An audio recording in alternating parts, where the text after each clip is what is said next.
Salut tout le monde, bienvenue dans votre univers Z, l'endroit où nous parlons de tout ce qui concerne l'univers Dragon Ball. Aujourd'hui, nous allons voir Shenlong prendre sa forme humaine pour la première fois. Et si vous souhaitez voir plus de contenu Dragon Ball, laissez vos likes et abonnez-vous pour rejoindre notre univers Z.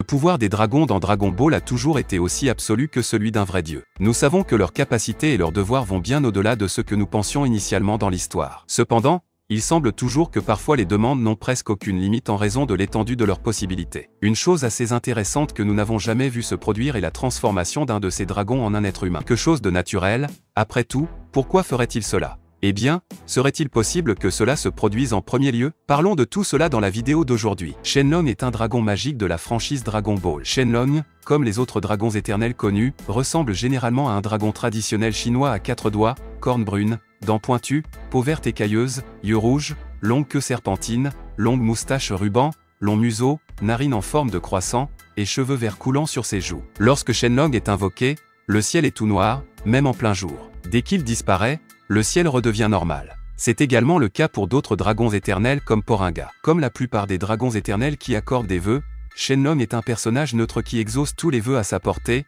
quelle que soit l'intention du vœu lui-même ou la nature de celui qui l'invoque, y compris les êtres maléfiques comme le roi Piccolo, qui finira par le tuer plus tard, Ai Junior et ainsi de suite. Shenlong est généralement très courtois, poli, et fait de son mieux pour exaucer un vœu d'une manière qui apporte plus de joie à l'invocateur, voire un bonus selon le vœu, y compris en déconseillant ce qu'il considère comme des vœux peu pratiques et en proposant des alternatives, sauf si l'invocateur insiste absolument. La formulation exacte d'un vœu reste cependant importante, comme le montre l'interprétation involontaire du gang Pilaf qui souhaite la jeunesse et qui devient un enfant. Il informera également de manière préventive son invocateur si un souhait ne peut être réalisé pour une raison quelconque. Une limite souvent mentionnée est l'incapacité d'éliminer une menace plus puissante individuellement que le dragon de souhait ou son créateur, comme ce fut le cas avec Vegeta et Nappa et leur puissance par rapport à Kami. Shenlong a également exprimé des doutes sur des souhaits complexes ou exigeants qu'il n'a jamais tentés, comme faire revivre un très grand nombre de victimes de l'armée de Frieza dans l'année qui suit un souhait. Durant l'arc Dragon Ball Noir, il est sous-entendu que ces souhaits complexes génèrent les plus grandes quantités d'énergie négative. Bien qu'il soit doux au fond,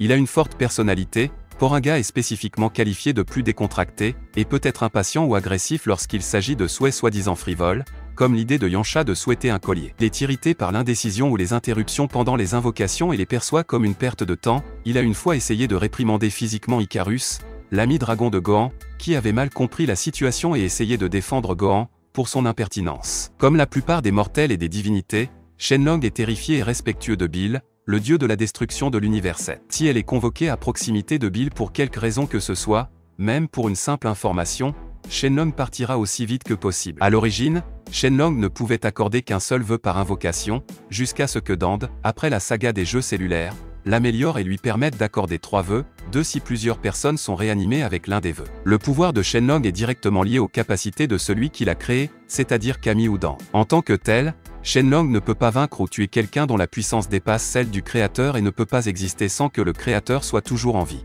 Il est incapable de rendre la vie à ceux qui sont morts de cause naturelle, mais il peut rendre la jeunesse à une personne. En faisant revivre plusieurs personnes à la fois, il ne peut ramener à la vie que celles qui ne sont pas mortes depuis plus d'1 an. Dans Dragon Ball Z, il est révélé que Shenlong ne peut pas accorder le même souhait plus d'une fois, par exemple, ramener les morts qu'il a déjà fait revivre une fois. Il est révélé que bien que Shenlong ait une vaste conscience et connaissance de toute existence et de son histoire, comme l'existence et le rituel pour produire l'ancien Super Saiyajin Dieu, sa perception n'est pas omnisciente, car il ne pouvait pas dire où la dernière Super Dragon Sphère résidait dans un univers différent de celui de Shenlong, la rendant trop loin hors de portée et trop difficile à localiser pour le pouvoir de Shenlong. De plus, Shenlong ne pouvait maintenir son invocation que pendant un certain temps, quel que soit le nombre de souhaits qu'il exauçait. Progressivement, la forme de Shenlong s'affaiblit avant de se disperser jusqu'à la prochaine invocation. Pour cette raison, il montre généralement un air impatient à ceux qui tardent à formuler un souhait. Compte tenu de tout ce que nous savons de lui, il est certain que Shenlong est capable d'exaucer n'importe quel souhait dans la limite de ses possibilités,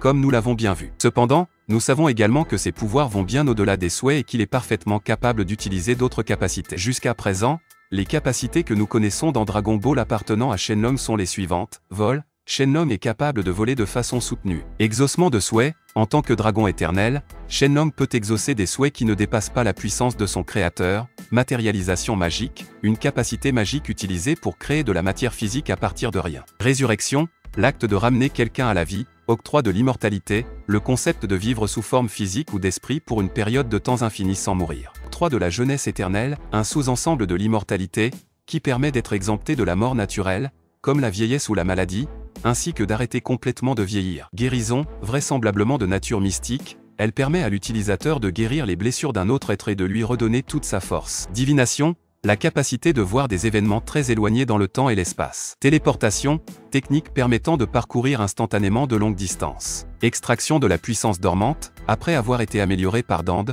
Shenlong acquiert le pouvoir de libérer le potentiel par le biais de souhaits, et même d'accorder aux souhaitants un état de potentiel libéré. Dans le cas de Piccolo, il a également donné un bonus, annulation des sauts, la capacité d'annuler les sauts. Power Up Granting, une technique utilisée pour amplifier le ki de quelqu'un. Time Space Rift Création, une dimension déformée dans Dragon Ball Fusion. Souhait, une capacité de carte spéciale dans Dragon Ball Heroes. Télépathie, la capacité de lire dans les pensées. Il est sous-entendu que Shenlong a utilisé cette capacité sur Goten lorsqu'il a souhaité que Goku soit présent pour arrêter Broly dans Broly Second Coming. Cependant, même s'il le voulait, se transformer en humain par simple désir n'est probablement pas quelque chose qu'il ferait de lui-même. En tout cas, il n'y aurait aucune raison de le faire.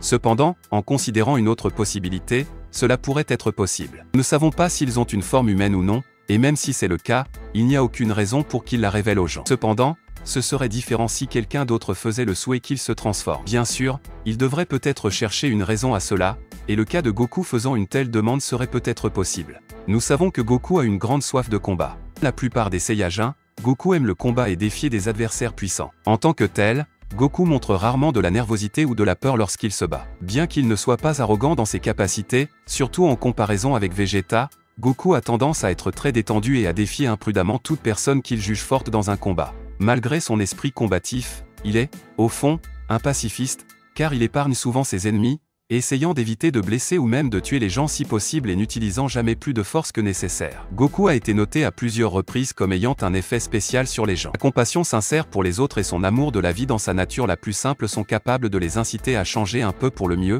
amenant même plusieurs de ses ennemis à devenir ses alliés. Bien qu'il se considère plus comme un terrien que comme un Saiyajin, au combat, il a tendance à penser plus comme un Saiyajin typique de l'univers 7. Une fois qu'un combat commence, il veut le mener jusqu'au bout pour vraiment déterminer qui est le vainqueur. Même lorsqu'il combattait Frieza sur la planète Namek, qui s'est autodétruite, il a choisi d'aller jusqu'au bout de son combat contre Frieza, même lorsque les sphères dragons de Namekusei lui ont offert la possibilité de s'échapper, estimant que Frieza devait être vaincu de sa main plutôt que par un hasard. Il est également mécontent lorsque ses ennemis n'utilisent pas toute leur puissance. Compte tenu de tout cela, il serait tout à fait possible que Goku, après avoir réalisé qu'il est plus fort que quiconque, demande à affronter la seule personne qu'il n'a pas encore battue, Shenlong. En demandant à l'affronter sous forme humaine, on pourrait le voir gagner son respect, mais il est possible que Goku ne batte pas le dragon aussi facilement. Néanmoins, il serait assez intéressant de voir un déroulement dans ce style, surtout si l'on considère que nous le voyons, pour la première fois, se battre correctement. Mais qu'en est-il de vous? Aimeriez-vous voir Shenlong prendre une forme humaine et devenir un guerrier? Pourrait-il participer à des arcs de combat et autres? Laissez dans les commentaires votre avis sur cette possibilité. C'est tout, j'espère vraiment que vous avez apprécié la vidéo. Si vous avez des suggestions de vidéos, n'oubliez pas de les commenter ci-dessous, car je les lirai toutes comme je le fais toujours. N'oubliez pas non plus de laisser un like si vous avez aimé la vidéo et n'oubliez pas de vous abonner et de sonner la cloche pour ne pas manquer le contenu de votre univers Z.